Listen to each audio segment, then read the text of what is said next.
नमस्कार सर, मेरा नाम राजू है। आज का टॉपिक है पोर्टफोलियो हमारा बहुत नीचे हो गया, अब क्या करूं। सोचा था कि 15% के रेट से बढ़ते रहेगा, कैलकुलेट करके देखे थे, लेकिन इस तरह से सोचा नहीं था कि पोर्टफोलियो डाउन हो जाएगा। अब यहाँ पे 85% लोग ऐसे हैं जो अपने मर्जी से कभी भी स्टॉप करते हैं, रिडीम करते हैं। उन्हीं का आप अखबार में, टीवी में देखते होंगे कि डिसकंटिन्यू कर दिया, स्टॉप कर दिया, रिडीम कर लिया। 15% लोग जो है एसआईपी में, म्यूचुअल फंड में कंटिन्यू कर पाते हैं और वेल्थ क्रिएशन कर पाते हैं। यहाँ पे उदाहरण के तौर पे मैं लेता हूँ कि मार्केट तो इस तरह से चलते रहता है। जनवरी 2008 से मार्केट गिरना शुरू हुआ और यहाँ तक मार्च 2009 तक कितने लोग डर करके स्टॉप रिडीम कर दिए होंगे लॉस में, लेकिन किसी ने कंटिन्यू किया होगा तो क्या हुआ होगा देखते हैं। यहाँ पे हमने ये फेज लिया है जनवरी 2008 से मार्च 2009 तक। स्कीम में जाते हैं, फंड को सिलेक्ट करते हैं, कोटक स्मॉल कैप पुराना फंड है, 2008 के पहले और कोई फंड होता नहीं था, ये फंड है। जनवरी 2008 से मार्च 2009 तक 10,000 रुपये पर मंथ अगर किया तो टोटल जमा कर दिया 1.5 लाख रुपया और वैल्यू है 96,000 रुपया। यहाँ पे जब यहाँ आ जाते हैं तो वैल्यू हो गया 1.5 लाख, तो जमा कर दिया 10,000 करके 15 महीने में और वैल्यू 96,000 है।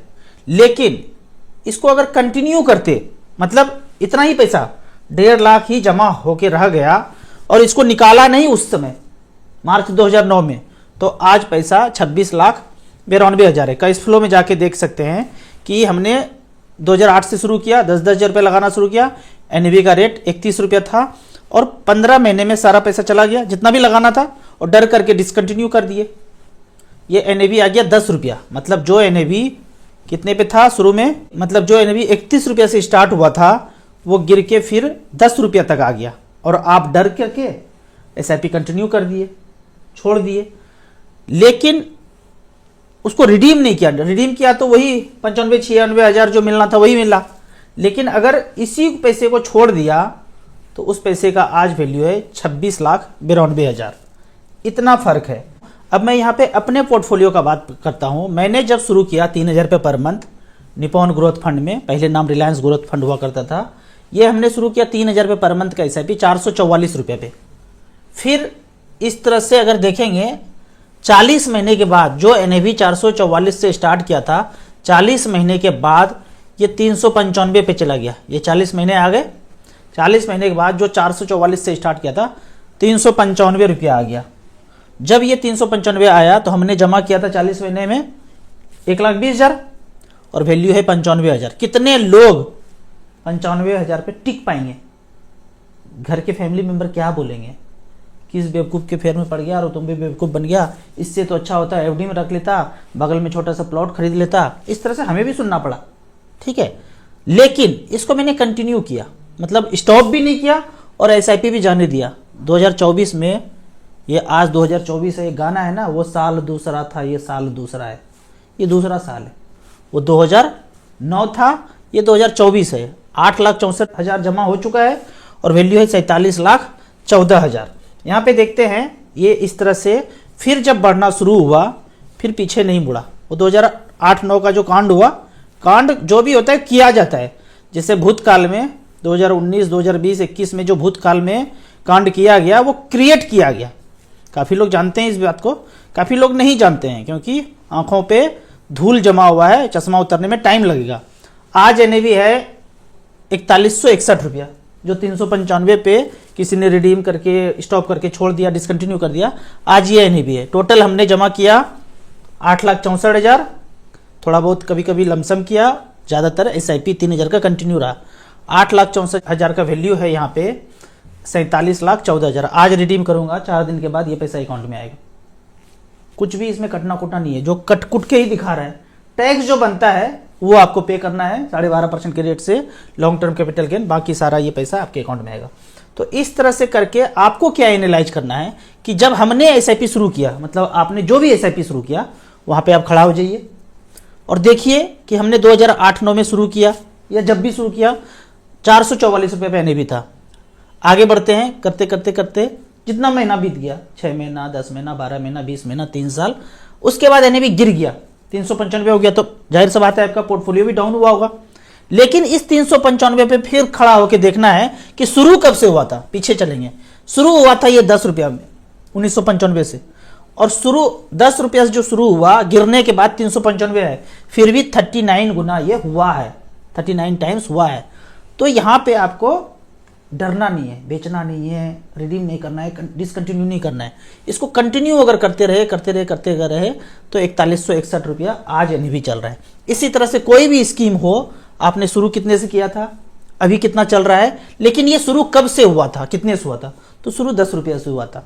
कोई एनएफओ भी होगा, स्मॉल कैप होगा, तो भी आप ज़्यादा ड्यूरेशन नहीं हुआ है तो भी इसको आपको कंपेयर दूसरे फंड से करना है कि मार्केट इसी तरह से चलता रहता है, आपको डिसकंटिन्यू नहीं करना है। अब एक कमेंट्स का बात करते हैं। कमेंट्स में पहला क्वेश्चन देखते हैं क्या है। राजू भाई, किसी एमएफ में लमसम करने के बाद कितने दिन के बाद एसटीपी सिस्टमेटिक ट्रांसफर प्लान शुरू कर सकते हैं? जैसे ही आपने इन्वेस्ट किया 3-4 दिन के बाद जिस दिन आपके पोर्टफोलियो में दिख जाता है वहां से फिर एसटीपी शुरू कर सकते हैं, एचडब्ल्यूपी शुरू कर सकते हैं। ये टूल्स है, आपका पैसा है, अपनी मर्जी से कर सकते हैं, कोई बताने वाला नहीं है कि कब करना है, कितने दिन तक करना है, वो सब कुछ आपका है। टैक्स कटता है, टैक्स टूक्स का समझ लीजिए शुरू में नेग्लिजिबल रहेगा, बाद में अमाउंट बढ़ेगा तो टैक्स आएगा। 1.25 लाख तक तो साल का छोटी है। यूपीआई ट्रांजेक्शन में एक नौटंकी हमें पहली बार ऑब्जर्व करने मिला। वो तो पता ही था कि एक दिन में 1 लाख होता है, यहाँ पर ट्रांजेक्शन 10,000 भी बता रहे हैं। लेकिन जो हमें दिक्कत किया वो है 20 ट्रांजेक्शन के बाद फिर ट्रांजेक्शन नहीं हो पा रहा था। एक दिन ऐसा गुजरा कि 20 ट्रांजेक्शन कर लिए और 21वें ट्रांजेक्शन जो जरूरी था वो हम नहीं कर पाए।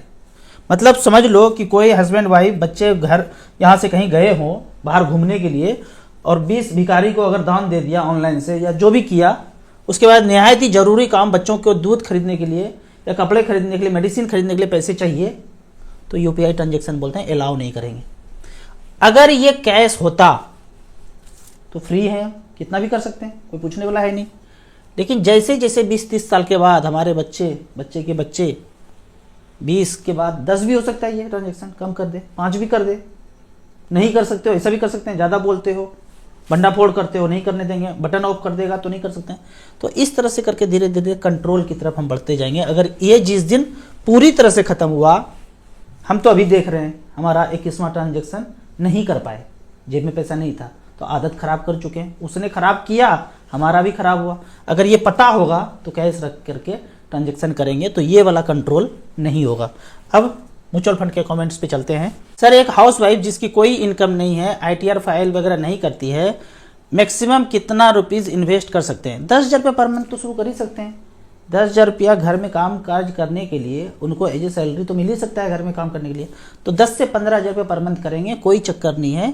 अपने उनके नाम पे एसआईपी हो सकता है, कोई भी टैक्स का कोई लेटर नहीं आएगा। बिना डरे बिना रुके उनके नाम पे 10,000 से 15,000 रुपये एसआईपी कर सकते हैं। नमस्कार राउत सर, मैं अभी 1 BHK घर में रह रहा हूँ, मेरा खुद का है, इसका होम लोन 9 लाख रुपये बाकी है। फैमिली बढ़ने की वजह से 2 BHK में शिफ्ट होने का विचार है, जिसको मैं रेंट पे लेना चाहता हूं क्योंकि मुझे और लोन नहीं लेना है।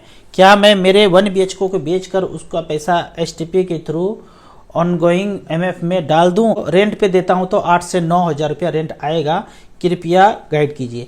देखिए, अगर मैं आपके जगह होता तो मैं ये बवंडर नहीं करता, मैं कष्ट में ही रहता, 1 BHK में ही रहता।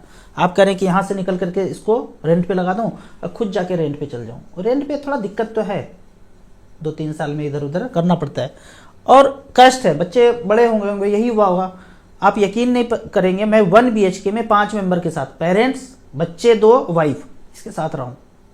ऐसा करके लगभग 7-8 साल रहा हूँ। तो मैं ये बोलूँगा, मैं आपकी जगह होऊंगा तो मैं पहले वो पैसा बना लूँगा 2 BHK का। जिस दिन बन जाएगा खरीद लूँगा, इसको सेल करने के बाद भी इसको सेल करूँगा और जो पैसा पोर्टफोलियो को होगा उसको लगा करके 2 BHK ले लूँगा। उसके बाद अपने घर से निकलूँगा। नहीं निकलना चाहिए अपने घर से, मेरे समझ से, मैं जितना जानता हूं मैं उतना बता पा रहा हूं। तो मैं आपकी जगह होता तो मैं अपने घर को नहीं छोड़ता, कष्ट के साथ ही उसी घर में रहता। देखो, कष्ट में रहोगे ना, बच्चे को भी पता चलेगा कि इस कष्ट से गुजरे हैं। आज मैं 3 BHK लिया हूं, सब लोग अपने अलग अलग रूम में रहते हैं, आपस में बात भी नहीं होता है। ये दौर सबके साथ हो रहा होगा, लेकिन एक घर में है तो आपस में सब लोग बात भी कर रहे हैं। उसका मजा कुछ और है। जब बड़ा घर ले लेंगे, 2 BHK या 3 BHK लेंगे, सब लोग अलग अलग रूम में हो जाएंगे पैक और कोई किसी से बात नहीं होगा। राउत सर नमस्कार, मैं एक स्कूल टीचर हूँ, मेरी पाइल्स और शुगर की प्रॉब्लम थी, 2 साल में बहुत ज़्यादा परेशान थी। डॉक्टर बोल रहे थे कि ऑपरेशन करना पड़ेगा। मैंने बहुत डॉक्टर को दिखाया, कोई समाधान नहीं मिला। लास्ट में आपकी बात मानकर अमित जी से ट्रीटमेंट लिया और 2 दिन में मुझे आराम मिल गया। ये प्रॉब्लम मेरे साथ भी हुआ था। अमित जी ने पता है मुझे क्या बताया, घास खाने, दुबा घास होता है ना, वो खाने। एक दिन वो खाया और एक दिन पूरा पालक पत्ता मेरा, सुबह पालक पत्ता, दोपहर में पालक पत्ता, रात में पालक पत्ता, ऐसे ही, कोई मिक्सी में जूस वूस नहीं बनाया, ऐसे पत्ता खाया और एक दिन में आराम मिला था। फिर डीआईपी डाइट कंटिन्यू किए 1 सप्ताह तक, तो नॉर्मल हो गया। तो इस तरह का प्रॉब्लम ना हमेशा ठीक होता है। जो बोलेगा ना जंगल का लुटेरा ऑपरेशन करना पड़ेगा, उनके पास तो एक ही समाधान है, ऑपरेशन ऑपरेशन ऑपरेशन। इस तरह के अगर चक्कर में फंस रहे, मैं तो बोलूंगा कोई भी ऑपरेशन का डेट मिल गया हो, 1 सप्ताह के बाद होगा, 1 महीना के बाद होगा, अमित जी को फोन घुमाइए। सारे वीडियो के डिस्क्रिप्शन में 1000 वीडियो है, उसके डिस्क्रिप्शन में अमित जी का नंबर है। हेल्थ आफ्टर वेल्थ, वेल्थ बना लिया, अब जंगल के लुटेरे से बचना है। जाओगे तो आधा पोर्टफोलियो साफ हो जाएगा, अगर फंस गए तो वेल्थ के बाद हेल्थ पे ही आना है। थैंक यू कि आपने बात माना और अमित जी ने बताया उसको किया, तो प्रॉब्लम सॉल्व हो गया। अगले क्वेश्चन की तरफ चलते हैं। राउत सर, मेरा नाम अभिषेक है, रायपुर से हूँ। पापा की अस्थमा का प्रॉब्लम था, साथ में हाई बीपी भी था। अमित जी से ट्रीटमेंट लिया, उस दिन से मेरे पापा ठीक हो गए। आज मेरे पापा सांस फूलना, छाती दर्द, सब कुछ बंद हो गया। सब कुछ होता है भाई, किसी भी तरह का प्रॉब्लम हो, ये मत सोचना कि वो प्रॉब्लम तो वो नहीं कर पाएगा ठीक, कुछ भी हो जाएगा।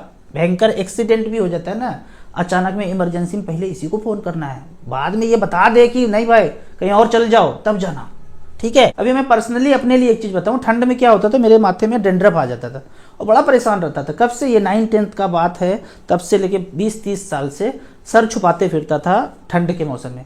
अमित जी से पूछा इसका क्या सोल्यूशन है, तो बोला त्रिफला चूर्ण। रामदेव बाबा की दुकान गए, 30 रुपए का त्रिफला चूर्ण लिए, एक बार ऐसे लगाया, पूरे सीजन ठंड में डेंड्रफ नहीं आया।